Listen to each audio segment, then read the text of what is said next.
Brother, यहाँ पे हमारा माइक खराब हो गया और पब्लिक मीटिंग करना मुश्किल है। जी बिल्कुल ठीक बात है। तो मैंने सोचा कि हम थोड़ा यूपी के बारे में बातचीत कर लें और आप अपना पर्सपेक्टिव हमें बताइए, हम आपको अपना पर्सपेक्टिव बताते हैं, थोड़ी डिस्कशन करते हैं। और ठीक बात है, ठीक बात है। मैं समझता हूँ कि जब माइक खराब हो गया हम दोनों बात करेंगे, वो रिकॉर्ड होकर के जाएगी तो लोग बेहतर और अच्छा समझेंगे और अच्छा रिजल्ट आएगा। और क्योंकि सोशल मीडिया से वेल कनेक्टेड है तो सब लोगों को जानकारी मिल जाएगी कि हम और आप क्या बोल रहे हैं। यूपी जो 80 सीटें दे रहा है, इसमें 79 सीटें समाजवादी पार्टी, कांग्रेस, इंडिया गठबंधन जीत रहा है। एक जो क्यूटो है उसमें हम और आप लड़ाई में हैं। और इस बार क्यूटो नाम कैसे जापान वाला ही है ये क्यूटो, क्योंकि जो प्रधान सांसद हैं उन्हें सपना दिखाया था काशी के लोगों को कि दुनिया की सबसे बेहतर सिटी बनेगी क्यूटो। तो क्यूटो बनी नहीं बनी काशी के लोग ये तय करेंगे और फिर वोट डालेंगे। तो इस बार मन मर्जी नहीं चलनी है, मन की बात नहीं चलेगी, हमारे आपकी बात और 140 करोड़ लोगों की बात और संविधान की बात होगी। और आपने देखा, हम सब ने देखा कि यूपी को नरेंद्र मोदी जी ने बेरोजगारी का सेंटर बना दिया और इतनी बेरोजगारी की है। ये जितने बच्चे दिखाई दे रहे हैं ये वो लोग हैं, दिखाओ जो अग्निवीर या पेपर लीक, जिसकी वजह से इन्हें नौकरी नहीं मिली है और ये सब रोजगार नौकरी चाहते हैं। बीजेपी ने जो झूठे सपने दिखाए थे इन्वेस्टमेंट मीट के, जो झूठा सपना दिखाया था डिफेंस एक्सपो का, जो सपने बेचे थे G20 में, लेकिन इन नौजवानों को न नौकरी मिली न रोजगार मिला, आज ये खाली हाथ हैं। तो इसलिए हमें और आप मिल के, जो आपने कहा, जो इंडिया गठबंधन कह रहा है कि 30 लाख बच्चों को नौकरी दी जाएगी, उस दिशा में हम लोग काम करेंगे। और पहली नौकरी पक्की स्कीम जिसके माध्यम से हर ग्रेजुएट को नौकरी का अधिकार, बेहतरीन ट्रेनिंग और बैंक अकाउंट में 1 लाख रुपए साल के। आपने नोट किया कि मोदी जी खटाखट बोलने शुरू कर दिए। ये आपके खटाखट के बाद वो रटारट खटाखट कर रहे हैं। अच्छा, आप एक बात बताइए, मुझे क्यूरियोसिटी है, थोड़ा आप अपने पापा के बारे में मुझे बताइए जी। मुलायम सिंह यादव जी के बारे में बताइए, आपने उनसे क्या सीखा?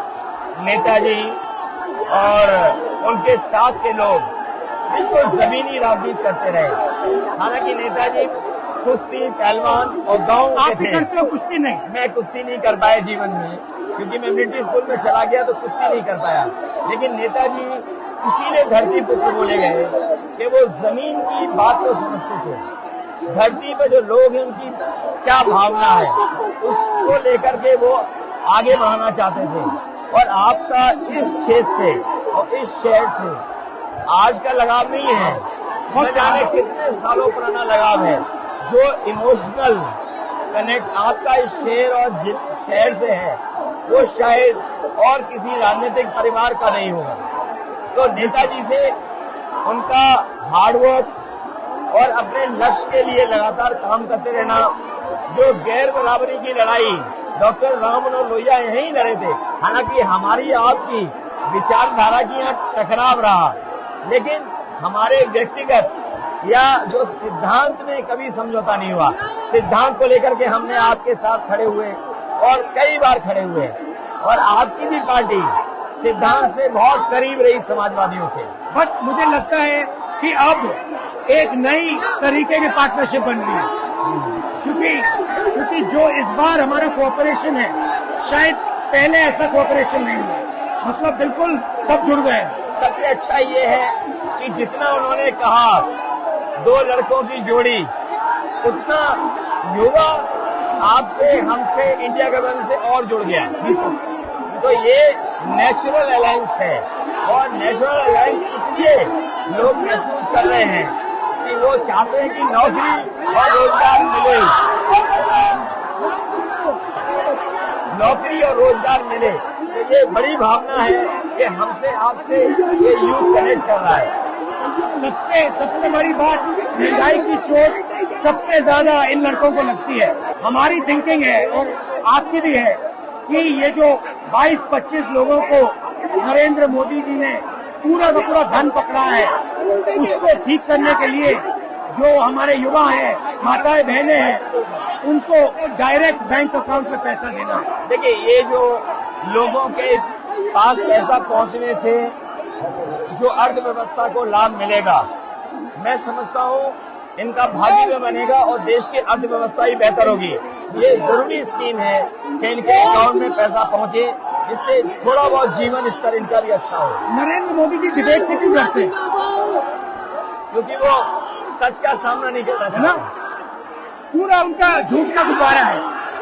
वो बीजेपी और बीजेपी के लोग मन मर्जी से चलते हैं, अपनी मर्जी से चलते हैं और उनको लगता है कि डिस्कशन की कोई जरूरत नहीं है, क्योंकि वो सब कुछ जानते हैं। डेमोक्रेसी में जितना डिस्कशन होगा, जितने विचार एक दूसरे को हम सुनेंगे और एक दूसरे पे भरोसा करेंगे, उतना हमारा लोकतंत्र मजबूत होगा।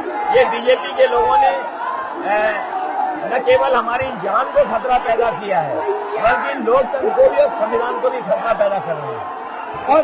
और इसका नतीजा दिख रहा है कि चाइना हमारी जमीन के अंदर आ गया, ये बेरोजगारी बढ़ती जा रही है, जो प्रोडक्शन होता है वो नहीं हो रहा है, और पूरा का पूरा एक्सटॉर्शन, ईडी, सीबीआई, ये लोग मतलब एक्सटॉर्ट कर रहे हैं। कई बात सुनने को मिल रहा है और सरकार स्वीकार नहीं कर रही है।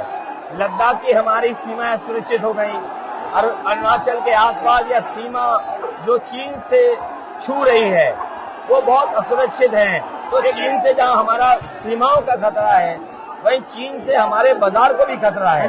तो कहीं न कहीं हम लोगों को अपनी मैन्युफैक्चरिंग इकोनॉमी और मैन्युफैक्चरिंग इकोनॉमी को बढ़ावा देना पड़ेगा। और ये जो स्कीम्स है, पहली नौकरी पक्की और महालक्ष्मी, ये मैन्युफैक्चरिंग सिस्टम को, इकोनॉमिक सिस्टम को जंप स्टार्ट करने के तरीके हैं। ये बहुत अच्छा जंप स्टार्ट होगा। इसको अगर फोकस होकर के IIT, पॉलिटेक्निक, इंजीनियरिंग कॉलेजेस को, इन सबको इकोसिस्टम में ला करके, मैं समझता हूँ युवा नौजवानों को अच्छी नौकरी और रोजगार मिल पाएगा। और हमारा लक्ष्य है कि सब, हर जात को भागीदारी मिले, स्पेस मिले, हर इंस्टीट्यूशन में, बिजनेस में, एजुकेशन के सिस्टम में। तो वो हमारा, हम दोनों का लक्ष्य है। बिल्कुल। और क्योंकि जो बात सभी दल कहते थे, आज इंडिया गठबंधन कांग्रेस भी कह रही है कि सामाजिक न्याय जरूरी है, जाति गणना जरूरी है। देश के लिए ये बड़ी चीज है। जो दुनिया में अमेरिका है, यूरोप है, अपने उन लोगों के लिए जो पीछे छूट जाते हैं, उनके लिए कुछ काम करते हैं। तो हमारा जो देश जाति के आधार पर पिछड़ा है, तो इसको आगे बढ़ाने के लिए ये बड़ी भूमिका होगी इस बार। बहुत अच्छा लगा, अच्छी बहुत अच्छा रहा, बहुत अच्छी मीटिंग है। मुझे लगता है कि ये यूनिक मीटिंग है क्या।